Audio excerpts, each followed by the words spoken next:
Hello, listeners, and welcome back to Advancing Education, Alberta's #1 student leader podcast, where we talk about student issues, news, conduct interviews, and all other kinds of stuff like that. You're listening to the Leaders Series, where we interview current student leaders of ASEC and the future leaders in our province. I'm your host, Dalton Neary. Let's jump in. Welcome to episode 4 of ASEC's Advancing Education Leaders Series. We are pleased to be joined by Aaron Ramos, the SAITSA Vice President. How are you doing this morning? Doing pretty good. Thanks for having me. I'm really excited to be here. Yeah, awesome. Well, we're excited to have you, and congratulations on becoming the September Student of the Month. How are you feeling about that? Very honored. Very honored. It's such a great privilege to be able to contribute to this organization. Good. Yeah, we were really excited to have you at Goals, and like I said earlier before we were recording, you were great there. You were asking all the good questions and up at the podium and contributing to those conversations. So it was great to have you there. Perfect. Thanks. So why don't you tell us about yourself? Absolutely. So let's talk a little bit about the man behind the name. Under the suit. I like to dress up. I actually enjoy wearing suits, contrary to most people's opinions about them. I find they're very comfy. I often volunteer at a lot of community functions. My hobbies are playing music. I actually play I play 7 instruments, consisting of piano, bass, guitar, drums, saxophone, violin, and trumpet. And I use that skill to teach kids who can't afford, conventional music lessons for free, because everyone needs a little bit of music in their life, right? That's awesome. And financial status shouldn't be able to dictate what they can or can't learn. Mm-hmm. And I'll touch a little bit about that more later on in our future questions here. Perfect. What's your favorite instrument to play? Personally, I really like playing the guitar. It was something that my dad taught me. My dad taught me actually most of those instruments. So it has a close emotional connection to me. Awesome. I always wanted to learn how to play the sax. I feel like there's not enough sax solos in music these days. So, 100%. Yeah, I think the interesting one that I could think of was the sax solo in that TJIF song by Katy Perry. Oh yeah, I know that one. Yeah, my favorite's Midnight City. Who sings that song? It's older. It's way before your time. Oh yeah. Fair enough. So like we said, you're the VP at SAITSA, and also that's what school you go to. How did you choose to go to SAIT, and what made you kind of get into those roles? Well, I'll start with answering of why I decided to go to SAIT. So SAIT boasts a 95% hiring rate after graduation in the intended fields of study.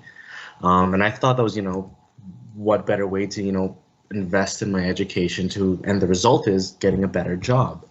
And I really enjoyed that it's a lot of hands-on experience rather than just more theory, because not only do they teach you concepts and how to do things, but how to apply it in your focused fields. And that was a really big part of me. And, as being a hands-on person, another hobby of mine is I like to work on cars.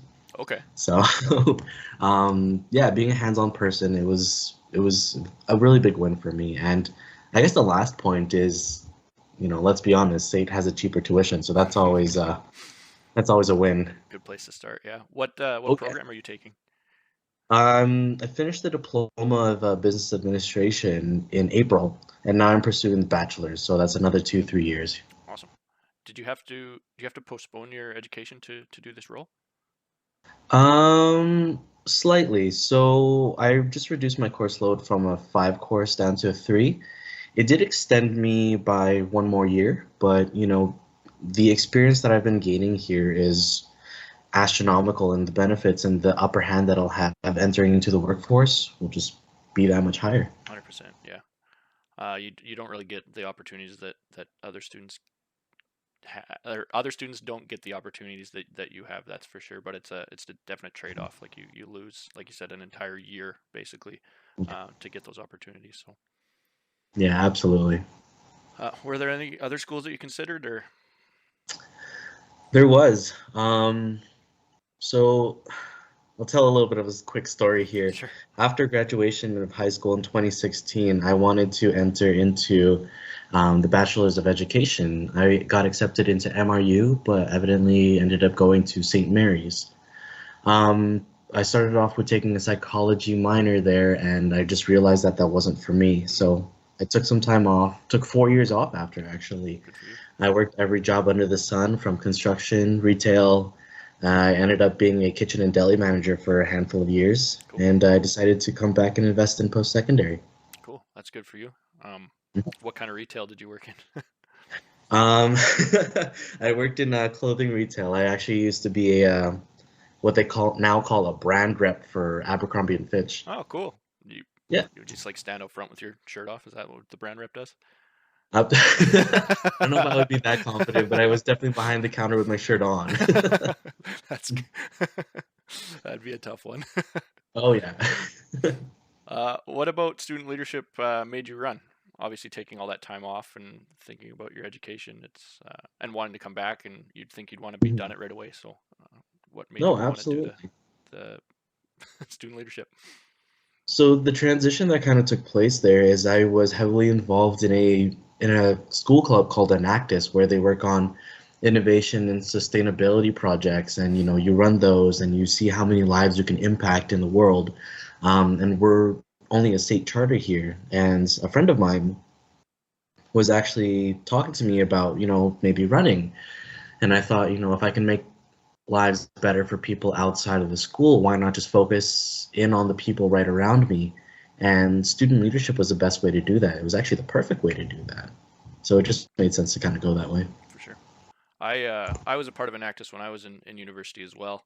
Hey, And no way. like your story is pretty much the exact same as mine. My first couple of months, I was with Enactus, and then I was like, well, if I'm going to be involved, I might as well try doing it this way too. hmm What was one of the projects that you worked on while you were at sea? So there was a couple called there was one called Case Clash, where you teach students to think critically and be more financially aware about those business decisions. So it's taking high school students, immigration people coming in. We work with a couple of international students and international organizations as well to be able to teach them to start their own businesses coming into Canada, where the business culture could be different somewhere else. So the cases that we presented to them actually offered a unique look into the Canadian and Calgary specific market. It was actually quite interesting. Yeah, we did a similar sort of project with elementary school kids, where we basically taught them financial literacy as well and worked them through like a business plan to get them to a point where they could build a product and sell it at a trade show at the college. So it was kind of a sort of similar vein, just teaching that financial literacy. So I really enjoyed With it. elementary students. Elementary students, yeah. Oh goodness, that is amazing. Yeah, when we there's a just a very small group of people in Medicine Hat, and that's kind of who we were targeting. So it was a lot of fun. I really enjoyed my time with Enactus. I would recommend it to anybody going to post secondary. Likewise. Yeah. What was your biggest takeaway from your summer of your first term here?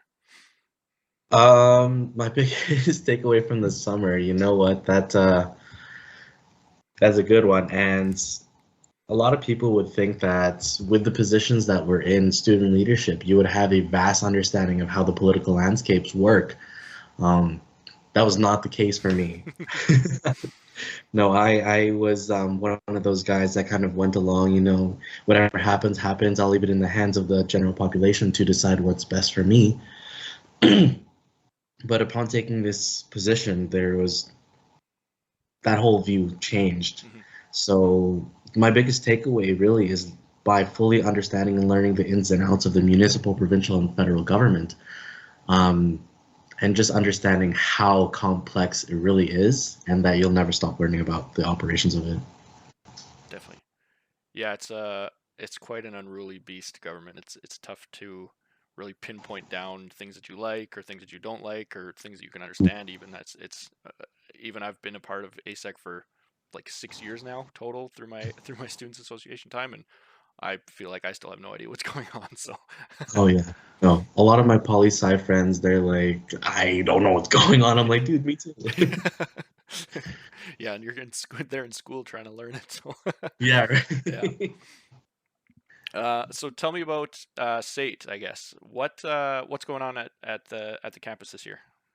Yeah, absolutely. So we have a couple things kind of really big going on. So for our student association, we have our centennial celebration, where we are celebrating 100 years of success and existing.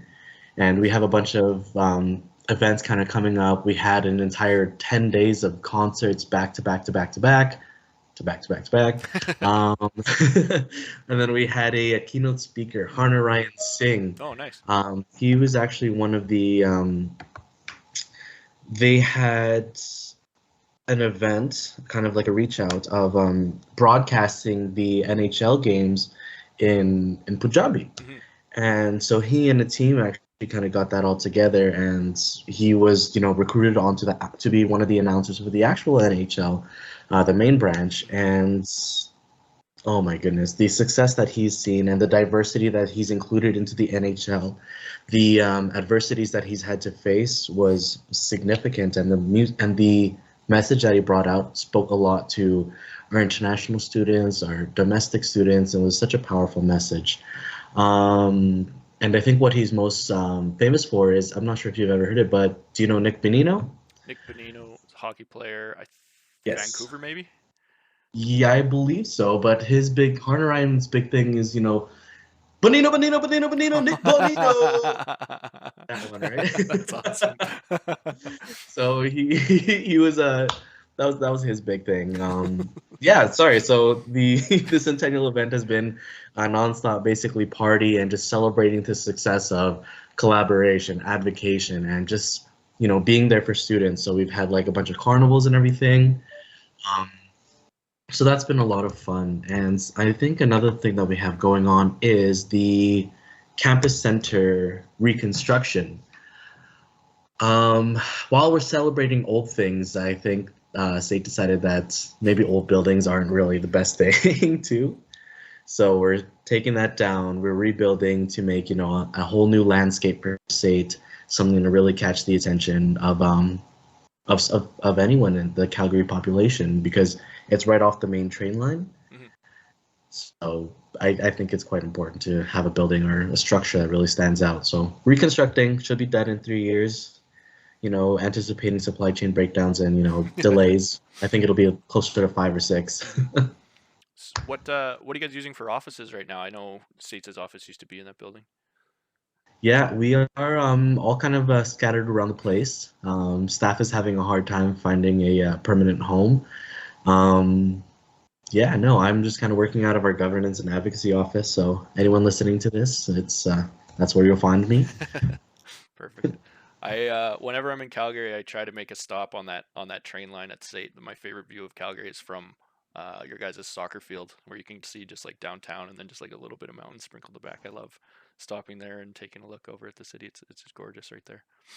Oh, absolutely. You know what? I think SAIT, and I'm saying this unbiasedly because SAIT actually has the best view of downtown on their campus, or best view period, really. I mean, it's so amazing, so beautiful.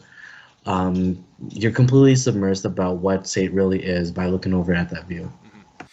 Yeah, I love it. It's definitely a highlight of getting to Calgary for sure.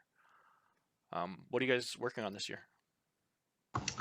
So we have a big project. I can't dive too big into it, but physical and mental well-being has been a really big focus on state grounds, and we actually just got research approval for a mental well-being research project. Cool.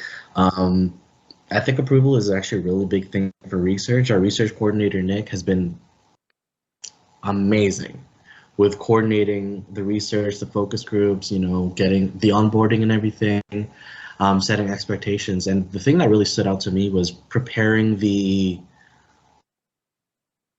volunteers, as well as not only the participants, but the people who are well equipped to, even to the people that are reaching out and, asking surveys. Because the thing is, keeping in mind that some things can be triggering to people who have a certain trauma in their current life, and it's just hard. Can you kind of talk about what the goal of the research is? Yeah, absolutely. So mental well-being was actually one of the big things and was consistently on the platforms of, ASEC, CASA, our federal organization, even CSA. So at the three levels of government, mental well-being was actually a really big issue and something that all students really wanted to support. So we're hoping with this that we're able to publish our research and to be actually able to use that as the basis of statistics and data to supply to politicians or key decision makers that we can actually implement change and support where it's needed. Interesting.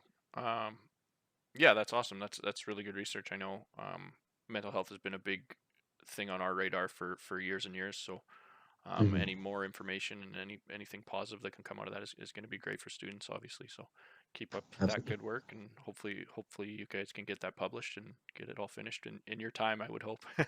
Yeah, fingers crossed. We're hoping here. Yeah. Um, what are some of the goals you guys are kind of working towards? I guess that was a project. What are some of the goals you have?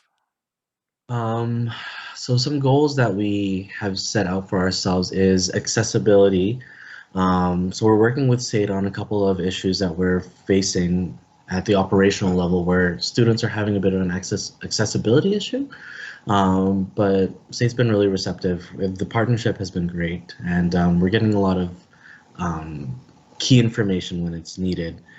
Another thing that we are working on is diversity changes to policy wording. So our EDI coordinator at SAIT has been consistently, being mindful about changing some things to make sure that it's inclusive Mhm. and not um, demeaning or The I'm opposite tr- of inclusive. I'm not sure what yes, that the word is either. opposite. I can't think of the word. It starts with a D, but I can't. That's okay. Um, but to be very inclusive in all the language that's proposed in our policies. And another big thing is the indigenization of SAITSA and SAIT is another big thing. We're working closely with the Chinook Lodge, which is our indigenous community that we have here at SAIT. So yeah, Mhm. Um, lots of big things going on. Good. With the indigenization, how are you approaching that? Like, what are your kind of steps towards making that a reality? Absolutely. So truth and reconciliation has been a very big part of it today, and the integration of the indigenous culture into the lifestyle and the events of SAIT actually is a really big thing that we're doing. So today we have a blanket exercise. Oh, no. I personally haven't participated in one before, so I'm really excited to learn how that goes. We've started our board meetings this fall with a smudge, which was a really exciting concept to me because, personally, I felt that was a very freeing exercise, very freeing moment there, and I was like, I can do my job way better Nice. now. Yeah. Is that your like SATS's board meetings, or is that like the SAT board meetings? That's SATSA's board meeting. Yeah. Okay, cool. That's good. Apparently they did a blanket exercise a couple years ago at one of our ASEC conferences. I wasn't attending it either, but apparently it's a pretty heavy process. It's uh, pretty intense. So well, definitely let me know how it goes.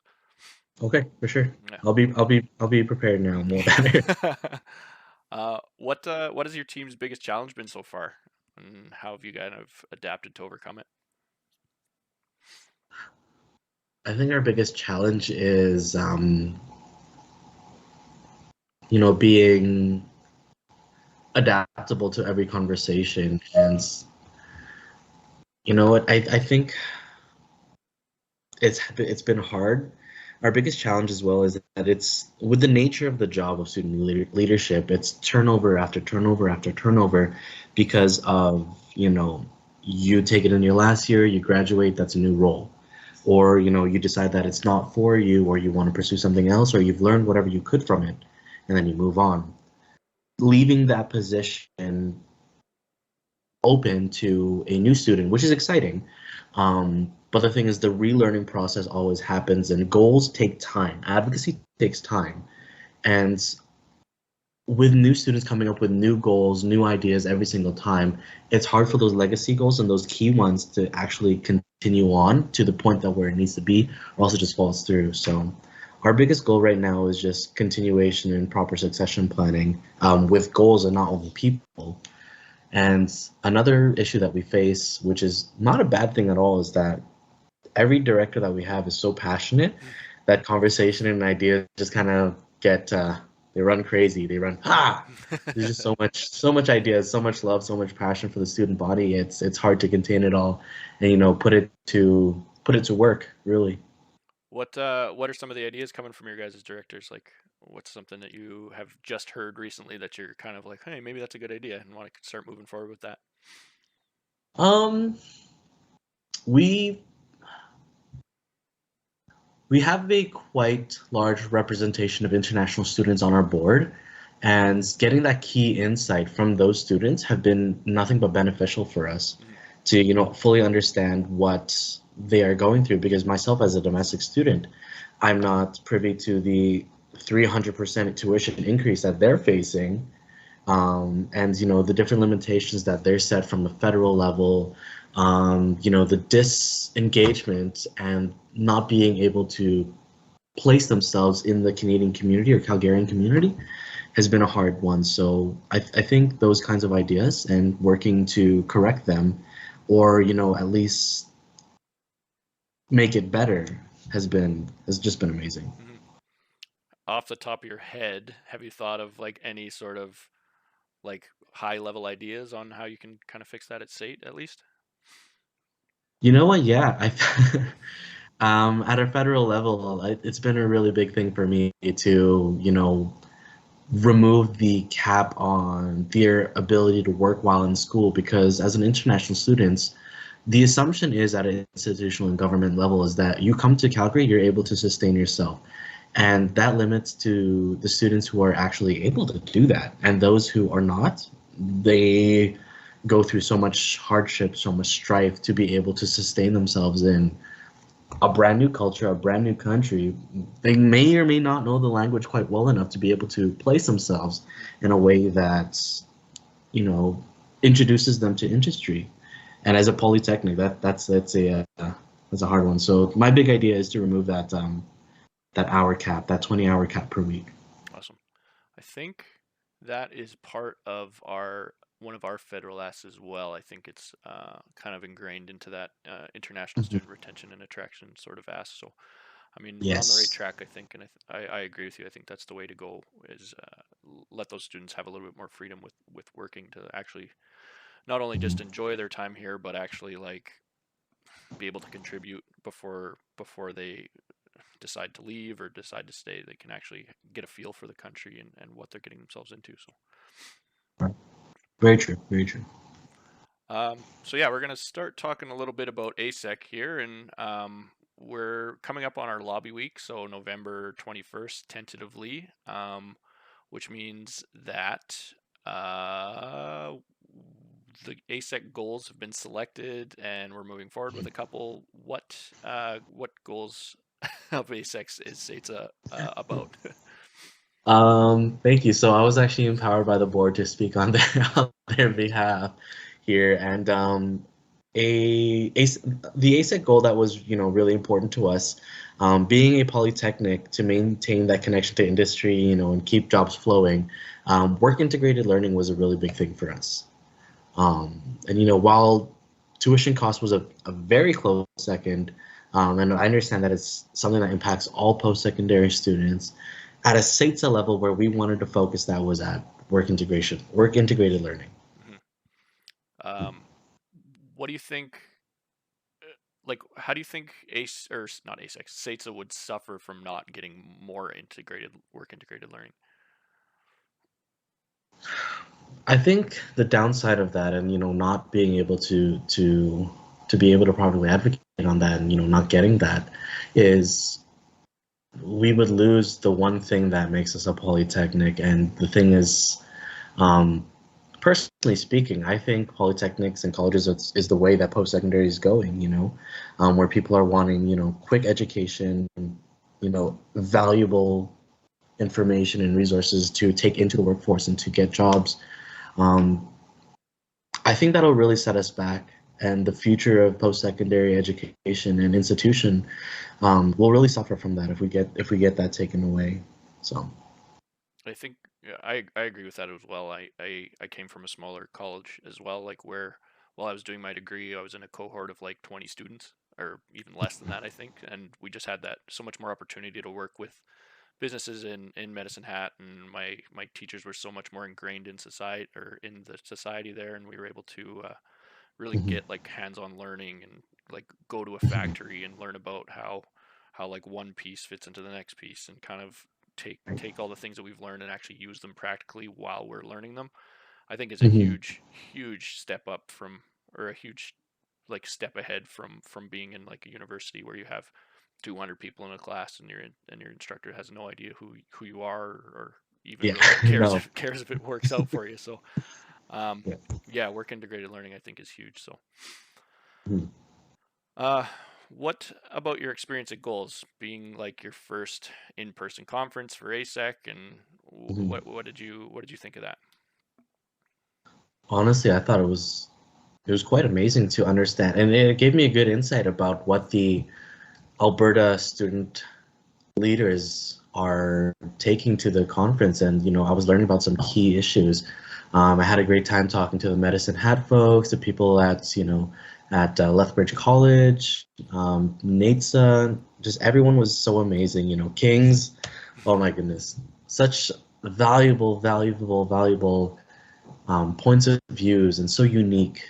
Hmm. And I think that the work that everyone's been doing and is doing has just been amazing. Hmm. It's been so productive, and my experience at Goals, meeting MLA David Egan, having him talk to us in person, um, letting us badger him with our amazing Yeah. questions, and having the Minister of Advanced Education, Nicolaides there was very beneficial too. So it really impressed me that ASEC had that connection to politicians, and that access to being able to actually make that huge change really opened my eyes to making sure that the work that I'm doing here is not just a quick whisper in the ear, but is actually change that can really happen. Awesome. Yeah, that's really good to hear. And like I said at the top here, you did great when you were talking to the ministers and the MLA. You were one of the people who definitely stood out to us, and that's the reason why we're talking today. Is as you did Oh, a really great job while we were out there. So it's good to well, hear that you enjoyed yourself. thank you. Yeah. So we do have federal goals, which we touched on a little bit earlier. The federal goals that we chose there were the international student retention and attraction, Hmm. Canadian student financial assistance, and Indigenous student support. Which of these have the most meaning to you personally, and which, if adopted by the government, would impact SAIT the most? I kind of touched on this earlier.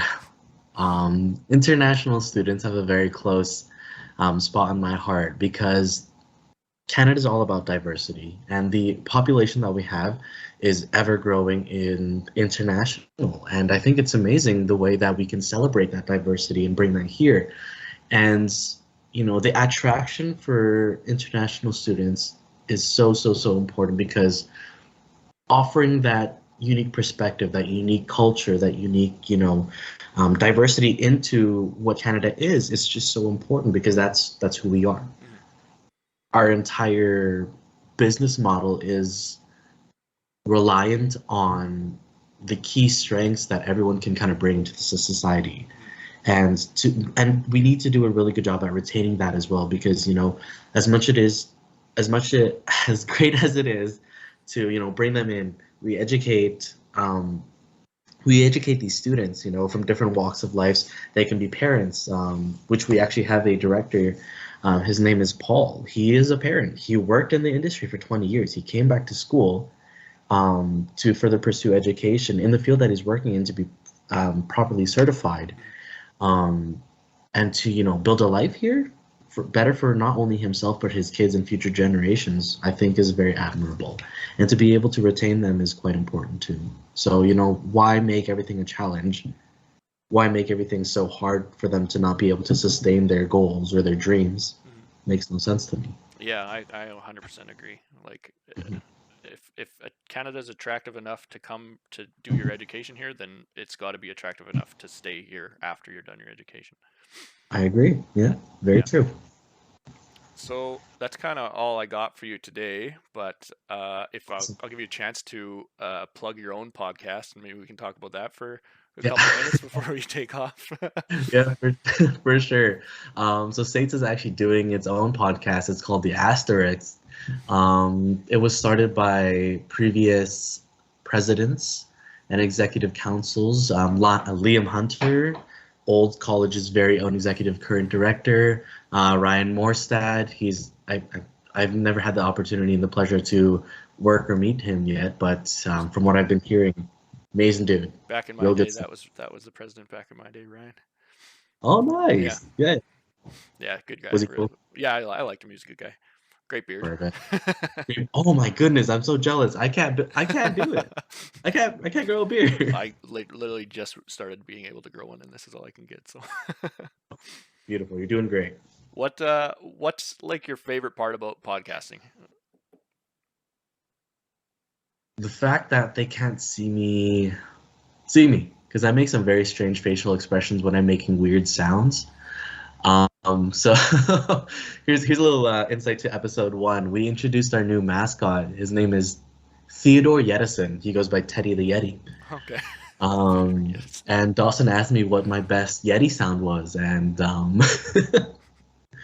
oh man, I made some silly faces there. I think I actually took a video of me attempting it in the mirror the other morning. Well, terrifying. I'd love to see it, but I don't want to steal your thunder. Maybe we'll wait and we'll get a photo of it someday. Or you can throw it out at the next conference, the big Teddy the Yeti sound. Oh yes, absolutely. I think that's how we should open every single conference, is with the Teddy the Yeti morning call. I think I agree with that. I think it would wake everyone up quite properly. Oh yeah. See, yeah, I think that's something we can bring to John. John hears it. Yeah, I'll make sure to put it in my notes here for you. Sounds good. Is there anything else you'd like to talk about today? Is there anything you'd like to bring up at all? No, I just wanted to thank you for this opportunity. I'm really honored, and it's a privilege to be able to speak on Sates' behalf and give you a little bit of insight of my journey. Yeah, thank you. It was great talking to you today. I'm very happy to be able to do it, and yeah, congratulations again on becoming the September Student of the Month. Well deserved, and yeah, I guess we'll talk later. All right. Thanks, Dalton. See you later.